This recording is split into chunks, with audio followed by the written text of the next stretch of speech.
we are live. Hello, Bill.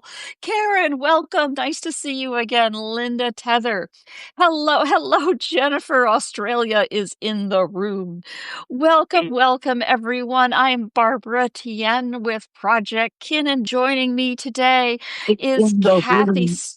Oh, Welcome, sound off. everyone. Barbara again It's a with good reminder for Project me, and too. enjoying. Told you it was a rough day today.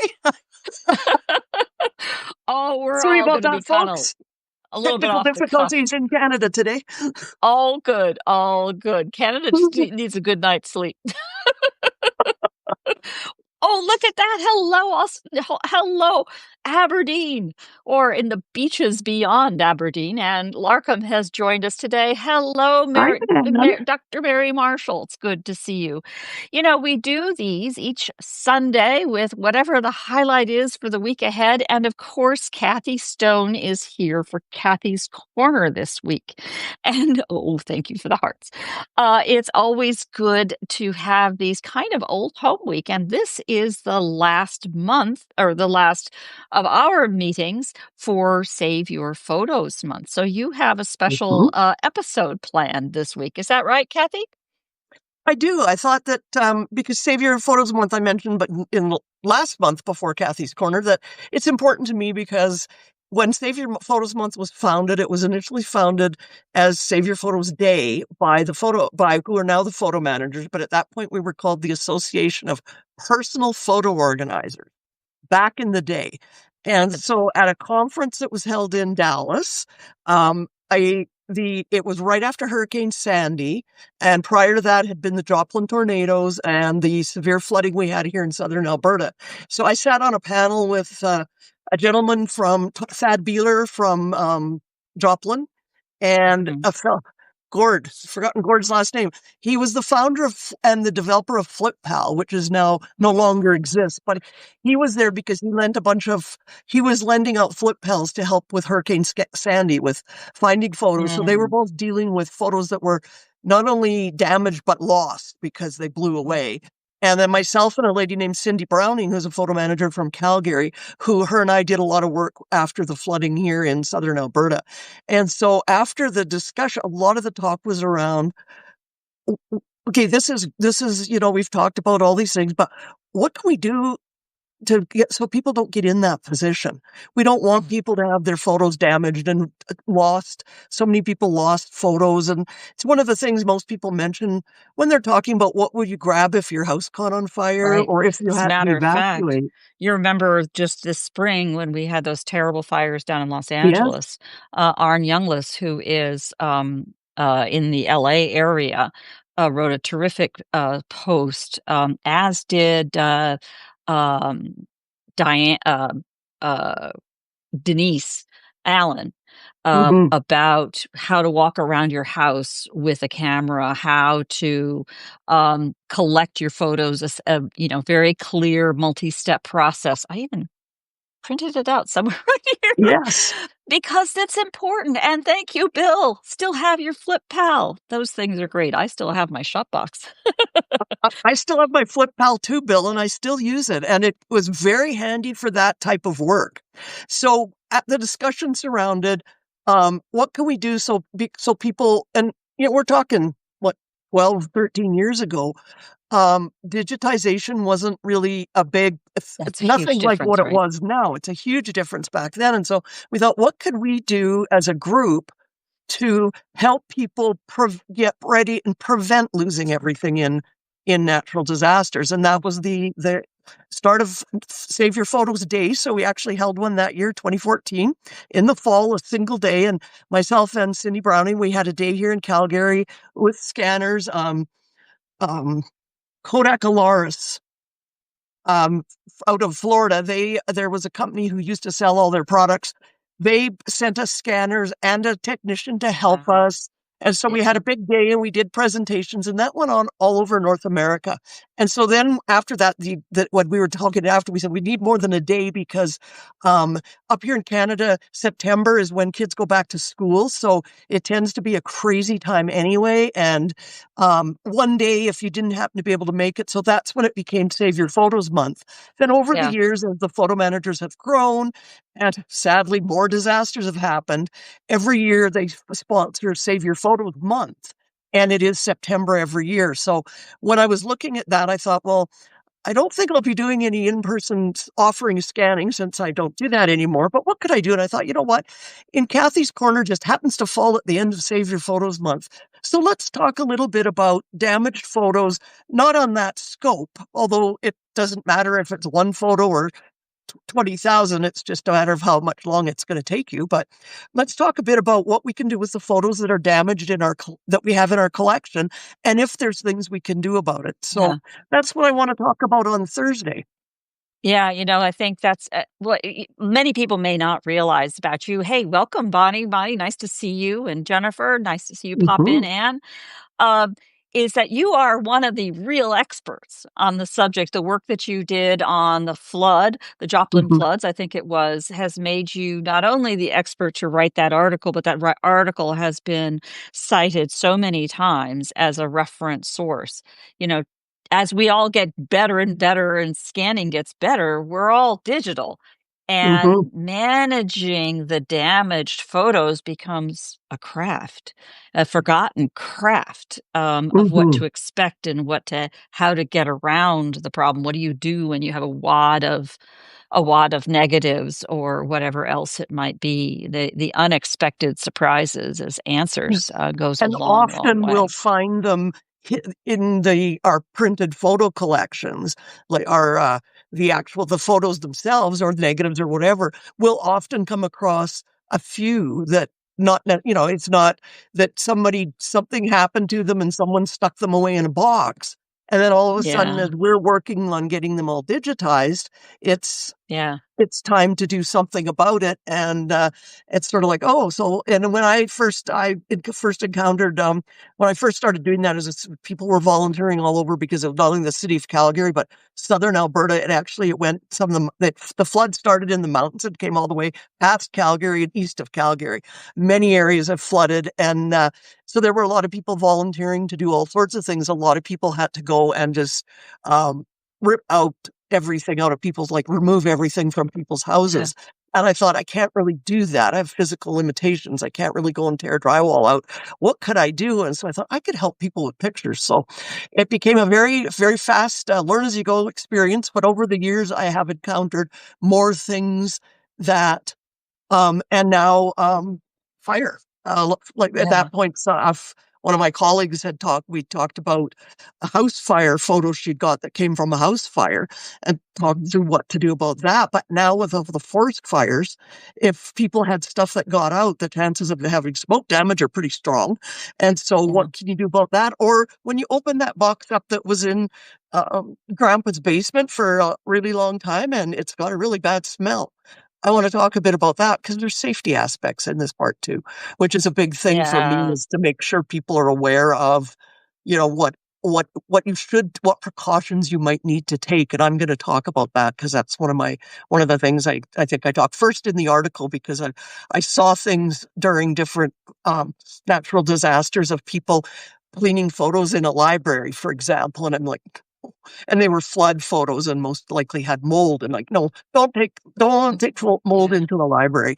Dangerous, dangerous things. So it's something that you don't necessarily think about yeah, because the mold in photos it's not green furry stuff like the cheese in the fridge. It just doesn't look the same. So we'll talk yeah. about that and we'll have look at a few pictures.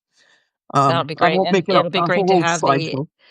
The FAQ. In fact, you're going to toss me the link to that article about I the will. flooding, to include Hmm. in the notes here. I do always like to make sure that I've got notes. And in fact, all of you, if you have questions in there to drop for me, Yes. to include resources in the notes, I always will. And remember that the chat doesn't go into the notes, but I can put answers in And there so for put you. in the chat now because Barbara will keep track of it. If there's some kind of damaged photos you have, just say what's a brief thing of what's wrong with it. I've got things like water damage, the ever popular sticky magnetic albums, I some have tips one. I for have one. that. Barbara has a bunch.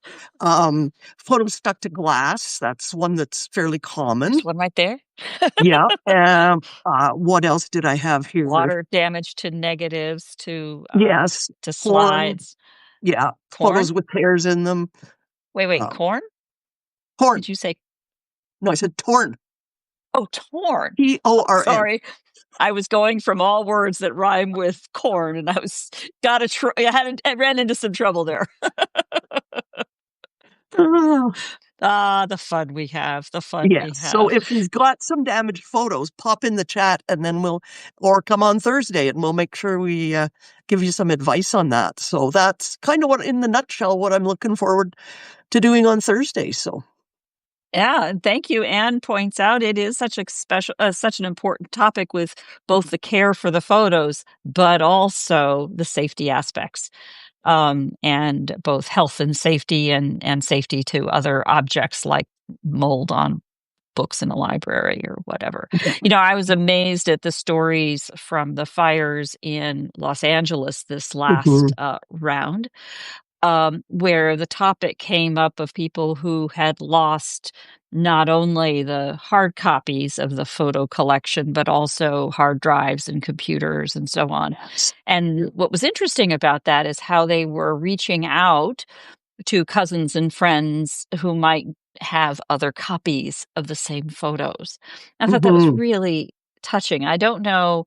AI gives us new ways to be able to, pull things together. I can go and say, do I have any more pictures of this person, for example, mhm. by leveraging facial recognition Yeah. in my photo collection? But, we're getting more sophisticated, as the kind of the And it problem also changes reminds us of the old 3-2-1 backup that you have three off-site, copies, two of them, I've forgotten what they are now. Three copies, but two of them on different things. Like you don't media, keep three copies on your computer. And the one part is one of them is off site, be that in the cloud or at right, somebody else's house.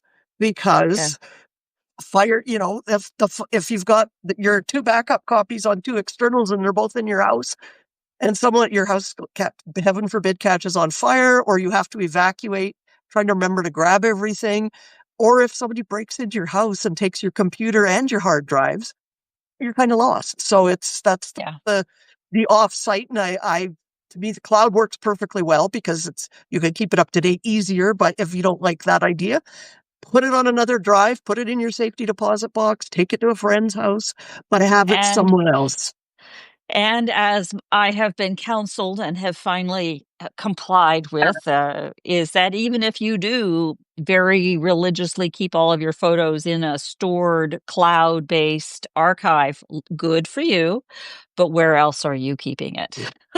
Because that's nice. And these days, you can probably trust your cloud suppliers to be doing their own backups of backups of backups, but what are you doing for your copies of it? Because there may be reasons why errors in administration can decide that you no longer have access to that thing, that you aren't who you said you are. And, all hell breaks loose and the photos are lost. Yeah, Absolutely. expect that Welcome. is be responsible for Be it's responsible. up to you to, you make sure you look after your photos and aren't trusting another program or someone else to look after them for you. Make sure Yeah, you're the one actually, who knows where they are. that's almost a 3-2-1 all by itself. The three two Mhm, one is the same photo in three places with two different media, two different places. The 3-2-1 of you, in a sense, I'm a big believer in password managers. I resisted it fiercely at first, but I'm all in now. I personally use things like Backblaze and OnePass to keep me straight. And though some members of my family just can't really get into it, that's fine. Others do. So yeah. my identities, I know there's one daughter in particular, but my two daughters, between the two of them, sort out my identities and could always get something if I wasn't here. Because That's the whole nature of redundancies. And, we are always walking through all of these things. And at the end of the day, as much as we talk about all of these things so that I can get my stuff back, the truth is, certainly as we look at family history, a lot of what we're doing is actually for descendants we may never know. A lot of what I do is dependent on some incredible work that my grandmother did in genealogy, but I never I never met her, at least not in a memory, Mhm, probably did as an infant. And so therefore all of the work that we do in terms of putting context around things to make sure that they can be understood so that mhm, stories are carried forward take on new meaning. And then of course all the redundancies of the genealogy work and family story work that we do becomes important too, right? yeah. Um, you And know, keeping that stuff too. Like again, I'm the photo organizer. I talk a lot and I use the word photo as an all-encompassing term, but it's important to keep all the documentation too that is important, which again is back to digitizing and everything else, and then saving your digitization. But um, that was the one sad part is a lot of paper that people had saved in the form of memorabilia was lost. We managed to peel some pages of things apart and scan them. I'm not even talking books. I'm talking like documents, but that was something that letters. doesn't like being wet. Yeah. Photos, surprisingly, unless they're really bad, photos actually tolerate, especially old ones that are from the developing process, because it was a wet process. Photos Yeah. actually, they look terrible, but they actually survive better than almost anything else does, like the more modern thing. Inkjet prints did not survive. Wash you had the Ink piece of right paper off. it was printed on, the ink was just gone. But but documents and things, that's where, and I'm guilty of it too, is that's sort of the last thing sitting around. Like I said, I'm bragging because all my negatives are digitized, but the last thing still is box loads of memorabilia from long time ago and from all up till, stuff from last week that's all got to get done at some point. So, It's a reminder of the power of taking photographs of memorabilia, photographs of yes. objects And to, that's much easier. Yeah. much easier. Who was it? Well, and In even a for insurance purposes, it's if you've got photographs of some of you've got your grandmother's antique desk there. Um, it's not like you're going to look it up on a furniture website and see it there in order to oh tell right, the insurance company what it looked like. Like you need a photo of it for those yeah. purposes of documentation. So Yeah, yeah, actually, serves my more my than one purpose. wonderful cousin sent it to me, was my grandmother's, and, I actually my, cousin also found some photographs of my grandmother's bedroom when she was probably about 17 or 18 and probably about 1914, something like that, and, the desk isn't there, which is interesting. I have an idea as to how she got the desk. But and I do a show and tell, but you can't really get it from that angle, and we won't go there for now. That's another Sunday You know, talk. another Sunday talk. That I have a pretty good sense that that was a photograph of her room in Abilene, Kansas, which is I know where she grew up, and I know that she and her future husband both went to University of Kansas in Lawrence, Kansas, which is I guess an hour or so, probably then 2 hours drive. So my guess is it was probably he was the photographer and it's a very good photograph, indoor photograph in, again, like 1914, Mhm. 1912. They were Yeah. engaged, married in 1914, engaged 1912. Because I have a photo of them. That's their engagement picture. That's her wedding picture. um, and it makes you really stop and think about place and how a Mhm. place plays a role in a Yes. family story. And I'm only yeah, I see. I saw those hearts. Thank you. I'm only slightly weaving that into the conversation because, yeah, I know they are unusual, and it's actually for a photographer, it was I think a challenge, especially back then, to take a picture of the indoors because the light without, a big array of lights, a lot more difficult thing than with all the kinds of lenses and cameras that we have. Hmm. And he was pretty amazing. I have a color photo of of a dining room, and I just don't know where that dining room is. But I'm working up a story about place because, as it happens, since I like to do a summary of the week, this week on Wednesday starts that's right. Place is the setting. It's where we are in the story. Great example, Mama Carol. Thank you. This week is all about that place. It is a 10-day celebration of one place studies that is organized by the Society of Genealogists in the UK, the Society for One Place Studies, and the British Association of Local History, or is it historians? I'll have to check.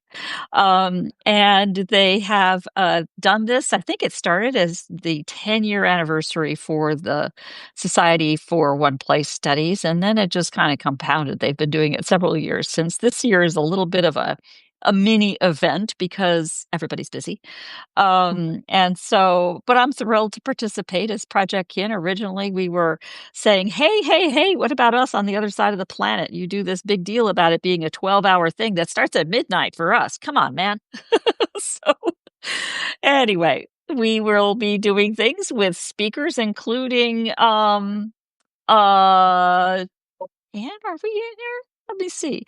You could check the schedule and the speeches and the talks from last year at projectkin.org/AATP25. So basically, that's my cubbyhole for all of the recordings, and the live programs will be just like this, short and easy, brief conversations either at our Atlantic time or our Pacific time. And in fact, since I'm on a roll here, Kathy, thanks for your patience. Carry on. Um, uh, I put out a note a few weeks ago, a post a few weeks ago about how starting on, thank you, Anne. I wasn't sure.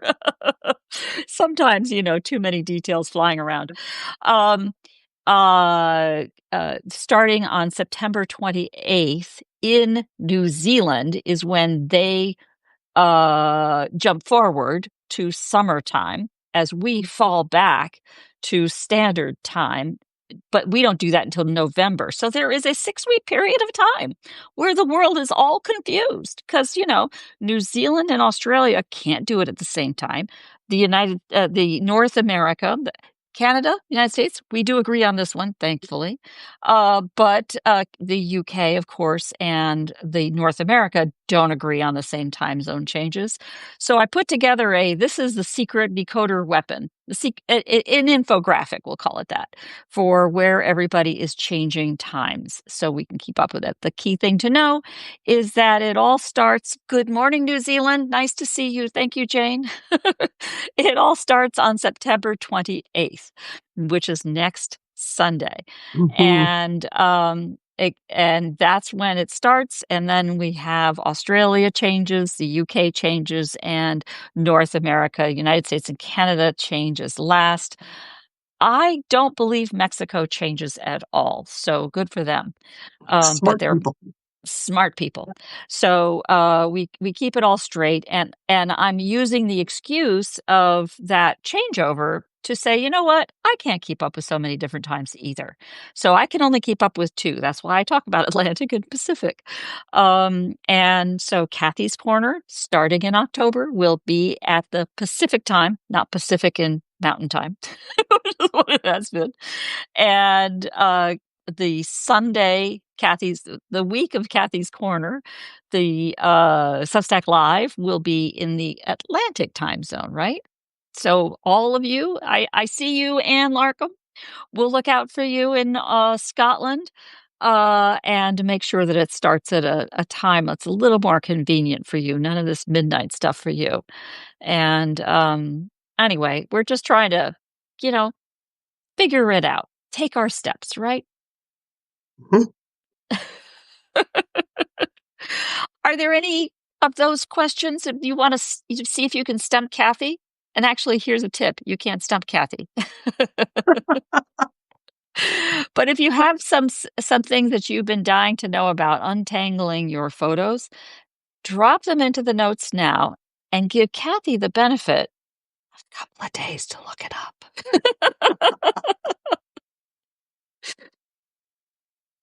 All right, then. We'll let that go. Welcome, Lucretia.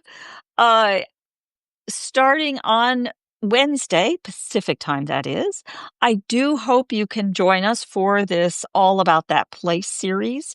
The times for each of those will vary, jumping back and forth between Pacific and Atlantic time, trying to make sure that we can just defer to the convenience of our of my guests to make sure that it's at a time that works for you. Within North America, it's not that hard to catch either side, and that's kind of the fundamental idea to it. And to get the schedule, I have set up a little shortcut that I was just shared with Kathy, so maybe it'll be helpful to you as it is to me. I frequently forget when something is, so I run over to to projectkin.org/events to see what time something starts, and then I go to the monthly calendar and I expand it. Maybe you do that too. So I created a shortcut that maybe will be useful to you as well. projectkin.org/monthly. And then you get the whole monthly calendar and skip all of the rest of it. If you ever have something that you check often and want me to create a little shortcut for you, just whisper it to me and I'll be happy to. Easy peasy. That's through the magic of called an internet redirect. And always happy to explain how I do those things. And in fact, I'm always Barbara's happy to the explain master everything. of that. I said, Barbara's the master of that internet redirect thing. Truth is, once you have a hammer, everything looks like a nail. Uh-oh. I hear that we are losing Kathy's voice. So I think we wrap it up from here and save it all up for Thursday. Mhm. And unless somebody just asked you a complicated question, I missed that. Nope, you're off the hook. Made you look. All righty then. Thank you, everyone, for joining us today. It's always fun to see you, Mhm. and appreciate more than you can know how getting all of this together puts it all Mhm. together. Helps, honestly, it helps us build a little community here. Thank you for all that love, Mama Carol, all of you, really. It's very Thank you. sweet, and I And think hope it's to a, see you a key Thursday. part. Yeah, absolutely. Thank you, Bill. Bye bye now. And I'll Bye get bye. notes out with, I don't know, useful stuff, I hope. I'll think of something. All right. Take care now. Bye bye. Bye bye.